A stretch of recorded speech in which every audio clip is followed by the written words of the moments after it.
भाइयों बहनों, 80 वर्ष से ऊपर के जो हमारे बुजुर्ग हैं, हमारे ऐसे साथी बुजुर्ग जिनकी 80 वर्ष के बाद बहुत ज्यादा चिंता करने की आवश्यकता होती है। और बड़ा एक अनोखा चित्र सामने आया, कभी कभी तो 80 वर्ष का ऊपर का व्यक्ति भी अकेले रहना पड़ता है।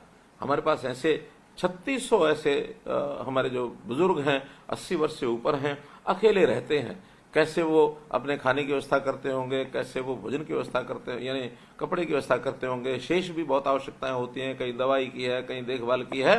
तो इन सब के लिए भी हमने विचार किया है कि हम वरिष्ठ नागरिक सेवा आश्रम ये बना रहे हैं। हर एक डिप्टी कमिश्नर को हमने कह दिया है कि जिला केंद्रों पर वरिष्ठ नागरिक सेवा आश्रम ये बनाए जाएं, और ऐसे जो बंधु हैं जो अकेले हैं, उनको रहने में कठिनाई है, तो उन सेवा आश्रमों में वो रहेंगे, उनकी पूरी देखभाल की जाएगी।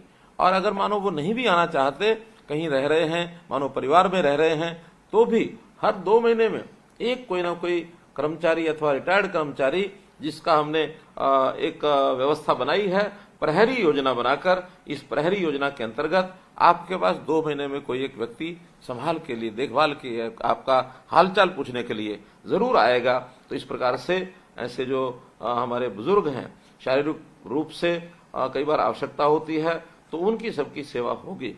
बुजुर्गों, भाइयों बहनों, शारीरिक रूप से कई बार आयु के साथ कमजोरी आ जाती है, लेकिन मेरा ये मानना है कि आखिर एक आयु के साथ व्यक्ति का अनुभव है, वो अनुभव भी बढ़ता है, और उस अनुभव का लाभ हमें अपनी नई पीढ़ी को ये भी देना चाहिए। आखिर नई पीढ़ी आकर के हमारे अनुभवों का लाभ लेकर के समाज में, जीवन में काम करेगी, उनकी भी प्रगति होगी, और देश प्रदेश समाज को इसको भी लाभ होगा।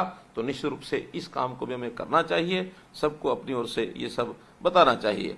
कुछ दिनों बाद दीपावली आ रही है, दीपावली की भी मैं अग्रिम बधाई आप सबको देता हूं, आपके परिवार के सब लोगों को भी बधाई देता हूं, आपको बहुत बहुत शुभकामनाएं देता हूं। और हाँ, मैं आपके साथ, हो सकता है कुछ ऐसे युवा साथी या आपके परिवार के अन्य लोग मेरी बात सुन रहे हों, तो मेरा उनसे भी आग्रह है कि हम अपने बुजुर्गों का ख्याल रखें।